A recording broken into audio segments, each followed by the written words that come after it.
Today we're going to talk about creativity, getting creatively blocked, and how to move through it. Because either you're overloaded, you're completely empty, or there's something that needs to move energetically. So before we get into it, I'm Allie, Modest Goddess. I'll be your host. Thanks for being here. And as I always say, if you would have been burned at the stake back in the day, this is the place for you. So if you're a creative person, this is going to be really helpful for you, and I'm excited to get into it. So I really believe that we need to start thinking and viewing of being creatively blocked as a blessing, right? Because something energetically is off. We're out of alignment in some way. Let me tell you what qualifies me to talk to you about all of this. I've chosen creativity as the path of not just spirituality, but of my life path. So for about 15 years now, I've been creating consistently painting, poetry, rapping, music, ukulele. I love dancing. I love cooking. I just love creativity in literally all of its forms. And I know what being blocked feels like. I know when it's coming on. I can feel all the signs of crashing out or of needing inspiration. And both of those, they're on opposite ends of the spectrum of being creatively blocked. And there's a place in the middle too that we'll talk about. So I've dedicated my life to creativity, to creating, including this podcast. I'm also a creator in that way. And I just love creating. I can feel when a creative block is coming on, and I am really just want to share my experience, what has helped me move through creative blocks, and what they are energetically. So the energetics of being creatively blocked is fascinating. So either there's 3 scenarios, maybe there's other ones too that you've come up with. Feel free to share down below in the comments. So from what I've found, being creatively blocked means you're either overloaded with information. So you are overwhelmed. You're downloading too quickly. There's too much responsibility on your plate. You're burnt out. You have too much going on.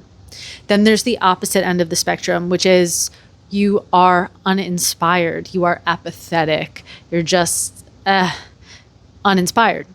And then there's a place in the middle that you're actually energetically blocked somewhere and the energy needs to move in some way. So we're going to go over those 3 categories and kind of how to move through each one. It can be so frustrating to be creatively blocked, especially when it is your vocation and it's your job, or you have a creative responsibility or a deadline to meet creatively and you're feeling blocked. It can be really frustrating. So I'm very excited to talk about how to move through each one of these categories. Let's start with the first one, being overloaded. So you just have too much going on, too much downloading. It's time for a rest day. As creatives, we need to honor rest. It is part of the creative process. And who knows how long that rest will be. I have taken months away from painting before. And when I came back, I made the best paintings. I had new skills.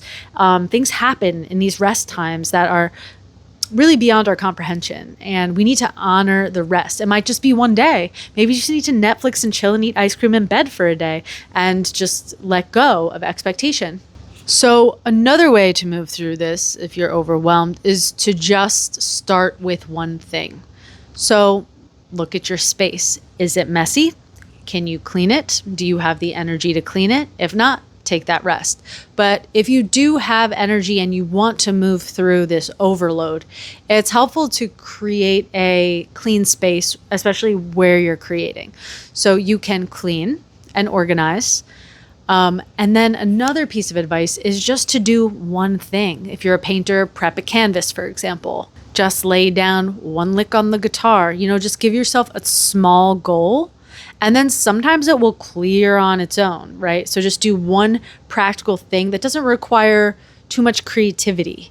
And that one thing might lead you to more, and you might just stop right there. Really try not to have expectation when you're overloaded. The second category, we'll go into the opposite extreme, is the lack of inspiration, feeling empty, completely empty, just nothing is flowing. So the first one was everything's flowing too much. This is feeling completely empty and just like you can't even, there's just no fuel there. Here you want to bring stuff in. You want to, if you're a painter, go to a museum. Even if you're a musician, go to a museum, get inspired by art around you. Go to a museum, go to a concert, go into nature. Nature is a really big one when you're in this state of just lack of any motivation. Go into nature. You can sit by the water if you don't feel like walking. Like, just get into nature. Trust me, it will help you. I know it can be hard to motivate in this state, but that's what I'm saying. Like, even if you're just sitting outside watching a tree, like, sit with it and let yourself start to feel pleasure again. Because a lot of times, like, the thing about us creatives is we really vibe on pleasure. Pleasure recharges us, especially if you're a female. It regulates our nervous system. So when you're in that empty state, you're probably having a hard time feeling pleasure. So just start there. Just start feeling pleasure again, feeling pleasure from the concert, the museum, the nature. It's going to be so helpful. Or you might need to just phone a friend. You might just need to hang out, get a good hang with your friends, go out, go do something. So this is really when you want to bring in inspiration from outside of you. And if you can think of other things too, any modality will work. And that trick also works for this, to do that one preparatory thing. So if you're feeling completely empty and nothing's working, like maybe you do the cleaning, maybe you do that one step toward your goal just to kind of get things moving again. That could re-inspire you, that one step. That could be the key to bringing it all in. So it's really about trying to know when to rest, when you're overloaded, and if you're empty, bring things in and re-inspire yourself. Okay, the third state is there's an energetic block. There's something plugged up. Like, the creative energy is trying to bring your awareness to something. Could be somatically in your body. It could be something on your mind. But in this state, that's when you want to move. So this is when you just like physically feel creatively blocked, and like you have the motivation and you have the downloads and you don't feel empty. You are inspired, but you just can't move on it. And in this state, that's when you want to do the yoga, do the breath work, do the meditation, do something that's going to move energy, dance, masturbate, pleasure, bone, do something that's going to move energy in your body. All those things work. Start a fight with your boyfriend. I don't know. Just move that energy somehow. I'm just kidding. But yeah, sometimes we just physically, literally have energy stuck in like one of our energy centers. And if you guys don't believe in energy centers, y'all need to look into chakras and what they actually are, because we have nerve endings in these places at the front of our body. And in Indian philosophy and yoga philosophy, they're called chakras, but they are little nerve spindle bundles of energy. That's how we perceive the world. That's our nervous system and how we interact with the world. So sometimes things do get stuck from things. Maybe you need a good cry. Maybe you need to take a mushroom. Obviously, I encourage psychedelics and mushrooms responsibly. You know, if you're in the right space, you're with another person, and it can be really helpful when we feel creatively blocked or just want a little extra inspo. Taking a little mushroom, you know. Sometimes you just need a good trip at the end of the day. Sometimes you just need a good meditation. Really, I really think about adding things in and taking things out. Sometimes cannabis can actually start doing the opposite of what we think it does, or maybe we need some cannabis, right? So like, try things out. If you're creatively blocked for a long time, it's a really good opportunity to just try out a few things, see what works. And something that also has inspired the fuck out of me is Rick Rubin's book. It's called The Creative Act, A Way of Being. And Rick Rubin's book is literally the creative Bible. So if you're feeling stuck, great piece of literature to pick up and read. I highly recommend it. It's inspired me to no end. I love the philosophy of creating, and just all of his thoughts are just beautiful and inspiring. So check it out. And, you know, if you try and try, sometimes you just got to trust that the goddess of creativity knows what she's doing, and she's moving through you at exactly the right pace. Just rest, just chill, just let go. It's like the harder we grip, the more it runs away from us. So truly just be, at some point, you just have to be okay with where you are.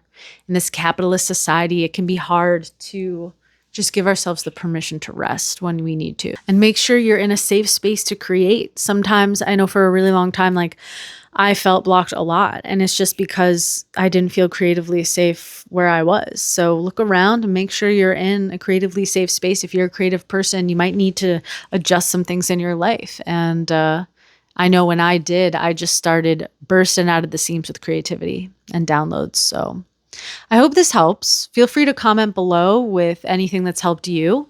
It could help others. Thank you for being here and listening. And here's a quote I'm going to end with because I came up with it. So it's pretty cool. I was walking around my neighborhood and there was a mango tree that wasn't bearing fruit because it just wasn't in a place where the sun was hitting it. Here's the quote. Ready? A tree is worthy even if it isn't in the season of bearing fruit. You know what I'm saying? You have to learn your worth sometimes. Sometimes we get creatively blocked because we have invested too much of our self-worth in our output. All right, so I'm going to end on that note. Let me show you some art to end. And since there are peacocks on my robe today, I'm going to show my peacock painting. So I made this peacock alongside my partner. He was making music, and it was the first time I painted while he was making music next to me. Yeah, a peacock came through. I took some mushrooms, and mushrooms help me sometimes just sit there and paint from a photo. So I was looking at a photo of a peacock, and I do feel it's symbolic about spreading wings and surrendering to the flow and just expanding to be your most authentic, colorful self. The print of the painting and the original painting are both available on my website, allylazart.com. Feel free to check it out. And don't forget to support your local artist out here. And I'll see you next week. And between now and then, what can you bring into the world? What can you create? Maybe you just need to rest. Either way, I'll see you next week. Love y'all.